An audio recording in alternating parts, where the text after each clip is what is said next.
وعلى آله وصحبه أجمعين أما بعد فأعوذ بالله من الشيطان الرجيم بسم الله الرحمن الرحيم يا أيها الذين آمنوا صدق الله مولانا العظيم وصدق رسوله النبي الأمين المكين الكريم ونحن على ذلك من الشاهدين والشاكرين والحمد لله رب العالمين۔ ایک مرتبہ درود پاک پڑھیں اللہم صل علی سیدنا مولانا محمد وسلم۔ صلاۃ و سلام علیک یا رسول اللہ، صلاۃ و سلام علیک یا نبی اللہ صلی اللہ علیہ وسلم۔ حضرات محترم، ہم رب کائنات کے اس بات کا شکر گزار ہیں کہ ہم لوگ امت محمد صلی اللہ علیہ وسلم میں پیدا ہوئے، جس امت کے بارے میں بہت سی کتابوں میں پیشن گوئیاں اور دیگر امتیوں کے بارے میں، دیگر امتوں کے بارے میں اس امت کا ذکر آیا ہے،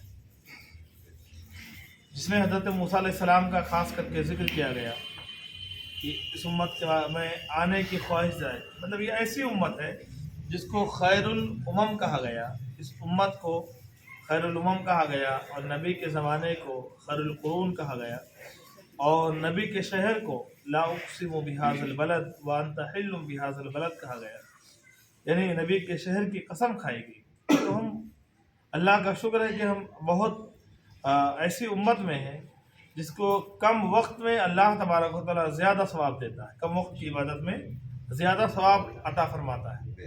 اسی لیے قرآن پاک میں اللہ رب العزت نے ارشاد فرمایا کہ یا ایھا الذین آمنوا، اے ایمان والو۔ اب اے ایمان والوں سے جہاں خطاب فرمایا، کہیں کئی طریقے سے خطاب فرمایا، کہیں پر یوں فرمایا یا ایھا الذین آمنوا، اے ایمان والوں، لا ترفعوا اصواتکم فوق صوت النبی، اپنی آواز کو نبی کی آواز سے بلند نہ کرو، یہ بھی ایمان کی ایک نشانی ہے۔ حکم ہو رہا ہے کہ اپنی آواز کو نبی کی آواز سے بلند نہ کرو۔ کہیں پر یوں فرمایا کہ یا ایھا الذین آمنوا لا تقدموا بین یدی اللہ ورسولہ، اپنے قدم کو، اپنے ہاتھوں کو نبی کے آگے نہ بڑھاؤ، ہاتھوں سے آگے نہ بڑھاؤ۔ یعنی یہ بھی ایک ایمان کی نشانی ہے کہ جب حکم دیا جا رہا ہے کہ تم اونچی آواز میں بات نہ کرو یا اپنے قدم کو نبی کے قدم سے ہاتھ آگے نہ بڑھاؤ، اور پھر یوں فرمایا کہ یا ایھا الذین آمنوا اتقوا اللہ وکونوا مع الصادقین، اے ایمان والوں سچوں کے ساتھ ہو جاؤ۔ اور پھر فرمایا یا ایھا الذین آمنوا لم تقولون ما لا تفعلون، اس پر خاص بات، اے ایمان والوں ایسی باتیں نہ کرو جس کو تم پورا نہ کر سکو۔ آج مسلمانوں کا جو زندگی کا شعور بن گیا ہے یہ یہی کہ آج ہم باتیں تو کرتے ہیں، ایسی باتیں کرتے ہیں، وعدہ بھی کرتے ہیں، لیکن پورا نہیں کر پاتے ہیں۔ تو اللہ تبارک و تعالیٰ فرماتا ہے کہ یا ایھا الذین آمنوا، اے ایمان والو، لم تقولون ما لا تفعلون، ایسے وعدے نہ کرو، ایسی باتیں نہ کرو جو تم پورا نہ کر سکو۔ اور پھر فرمایا کبر مقتا عند اللہ، یعنی پوری آیت میں 2-3 آیتیں ہیں اسی کو متعلق کہ اللہ تعالیٰ ان چیزوں کو سب سے زیادہ برا مانا ہے کہ اب وعدہ کرو اور وعدے کی بھرپائی نہ کرو۔ تو مسلمانوں کی یہ شان ہی نہیں ہے، مسلمان وہی ہوتا ہے جو اپنا وعدہ کرے اور وعدے کو پورا کرے۔ آپ نے دیکھا ہوگا اللہ کے رسول صلی اللہ علیہ وسلم بہت سے موقع پر جب آپ نے نبوت کا اعلان نہیں کیا تھا، آپ کے حالات زندگی کو دیکھیں، لوگ آپ کو آمین کہا کرتے تھے اور یہ جانتے تھے کہ ان کے پاس جو امانتیں رکھ دی گئیں وہ امانتیں انہی کے پاس رہیں گی واپس، اور مطلب کوئی اس کو لے نہیں سکتا اور نہ یہ ہضم کر، اتنا یقین کرتے تھے۔ اور اسی طریقے سے کئی وعدوں پر بہت سی روایتیں ہیں۔ اور جب یہی نہیں، جب حضور اکرم صلی اللہ علیہ وسلم جب مکہ سے ہجرت کر کے مدینہ شریف کی طرف آنا ہوا، جب آپ کو حکم دیا گیا کہ آپ مکہ سے ہجرت کریں اور مدینہ کی طرف جائیں، تو جب ہجرت کرنا ہوا تو آپ کے پاس مکے کی لوگوں کی بہت سی امانتیں، اور جو لوگ تھے وہ صاحب ایمان نہیں تھے۔ آج کے وقت کے حساب سے اگر لوگ سوچیں کہ صاحب ایمان نہیں ہے، ان کا مال ہم ہضم کر سکتے ہیں، تو یہ یہاں پر واقعہ سن لیجیے، وہ جو لوگ تھے وہ صاحب ایمان نہیں تھے۔ اگر چاہتے، اگر اللہ کے رسول صلی اللہ علیہ وسلم کے پاس جو امانتیں تھیں، اگر یہ ہوتا کہ ایمان والا جو نہ ہو اس کے مال کو ہضم کر لیا اللہ تعالیٰ عنہ کے حوالے، اور فرمایا اے علی آج تم بستر پر آرام کرو، اور آرام کرنے کے بعد تم صبح اٹھنا، یہ ساری امانتیں جو رکھی ہوئی ہیں یہ مکہ والوں کو دے دینا، اور پھر تم مدینہ کی طرف ہجرت کر دینا۔ یہ حضرت علی کو فرمایا۔ اب حضرت علی کی بات سنیں، حضرت علی نے فرمایا کہ جس دن مجھے اللہ کے رسول صلی اللہ علیہ وسلم نے یہ فرمایا تھا کہ آج رات کو تم سو جانا، اب دیکھیے یہ ہوتا ہے ایمان، اسے ایمان کہتے ہیں۔ حضرت علی کی باتوں کو سمجھ لیجیے۔ حضرت علی کو فرمایا آج رات کو، حضرت نے فرمایا آج رات کو، نبی نے فرمایا سو جانا، صبح اٹھنا، مکے والوں کو امانتیں دینا اور دے کر تم مدینہ آ جانا۔ حضرت علی فرماتے ہیں کہ میں اس دن ایسا پرسکون نیند سویا، مجھے یقین تھا کہ نبی نے کہہ دیا ہے امانتیں دے کر آنا، تو آج مجھے موت بھی نہیں آ سکتی۔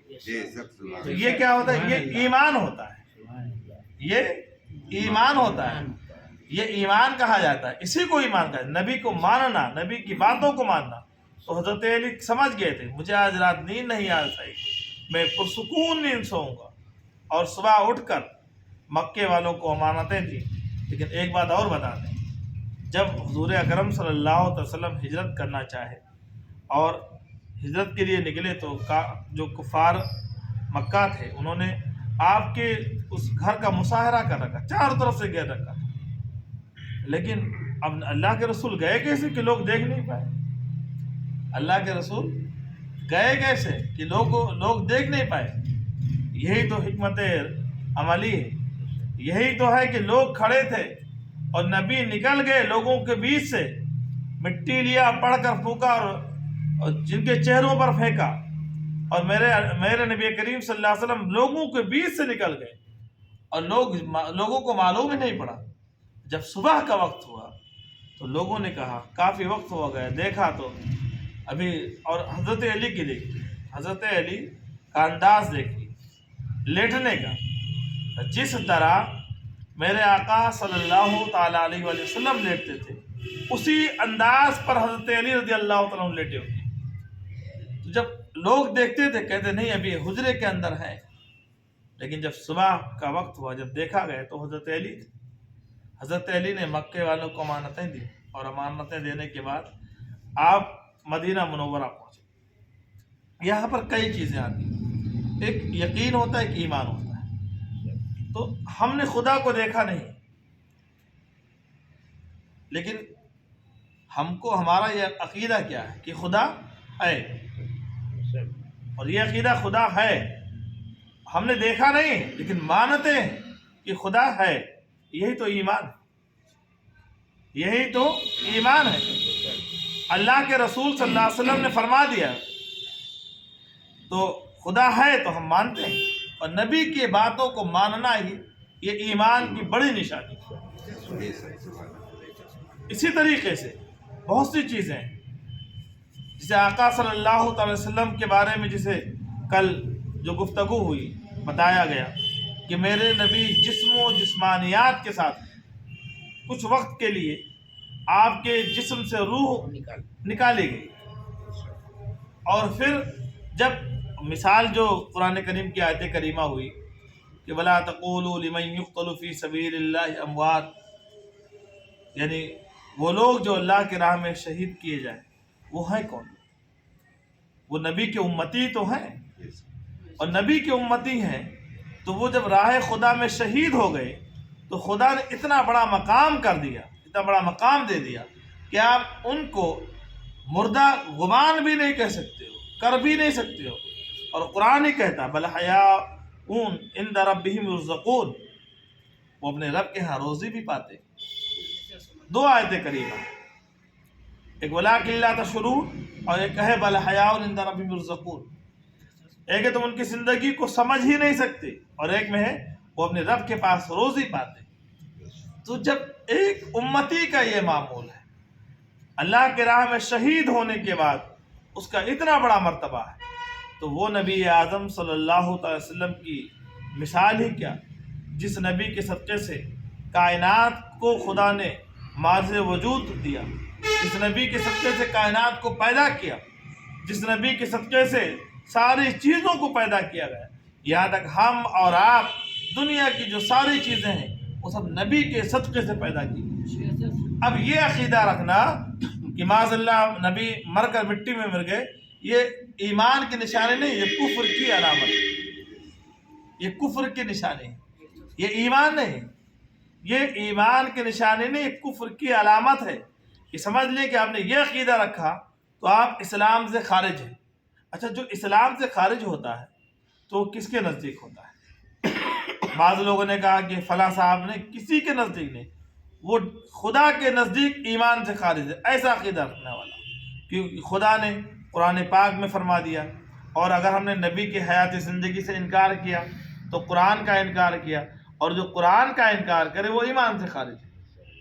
تو نبی کی حیات زندگی کا انکار کرنا یہ قرآن کا انکار کرنا، اور قرآن کا انکار کرنا مطلب خدا کی ذات مبارکہ سے جنگ لڑنا، اور خدا سے جنگ لڑنے والا وہ ایمان سے خارج ہے۔ تو یہ سمجھنے کی بات ہے، بہت نارمل آسان چیزیں ہیں، یہ جو چیزیں ہم کو بتا دی گئیں، اور اسلام بہت وسیع چیز ہے، بہت اس کو لوگوں کو سمجھنا پڑے گا۔ سب سے بڑی چیز ہے ہم اسلام کو جانتے ہی نہیں۔ ہم نے لوگوں نے بتایا کہ آپ نماز پڑھتے ہو، ہم نماز کے قریب آئے، سمجھ لیا کہ نماز ہی ایمان ہے۔ نماز ایمان نہیں، نماز آپ پر احکام ہے، نماز آپ پر حکم دیا گیا، احکام خداوندی۔ تو ایمان کیا ہے؟ بولا نماز سے پہلے ایمان ہے، نماز سے پہلے ایمان ہے۔ تو نماز سے پہلے ایمان کیا ہے؟ نماز سے پہلے ایمان یہ ہے، آپ نے ایمان مجمل پڑھا ہوگا، ایمان مفصل پڑھا ہوگا، آمنت باللہ، ایمان لایا میں اللہ پر، وہ ملائکتہ، اس کے ملائکہ پر، کتبہ و رسلہ، کتابوں پر، اس کے رسولوں پر، والیوم الآخر والقدر خیرہ و شرہ من اللہ تعالی والبعث بعد الموت۔ اب پھر آمنت باللہ، ایمان لایا میں اللہ، کما ہوا باسمائہ و صفاتہ۔ اب ایمان کی بات آئی، یہ سب باتیں جو تھی وہ ایمان کی تھی۔ اب پھر کہا وَقَبِلْتُ جَمِيعَ أَحْكَامِ، اور ہم نے اس کے احکام کو قبول کیا۔ اب احکام آیا، حکم آیا، اور احکام میں نماز ہے، احکام میں روزے ہیں، احکام میں زکوٰۃ ہے، احکام میں حج ہے، یہ احکام میں آتے ہیں، اور احکام ہی پھر ہم نے اقرار کیا۔ اقرار باللسان، ہم زبان سے اقرار کرتے ہیں، وہ تصدیق بالقلب، اور دل سے مانتے ہیں۔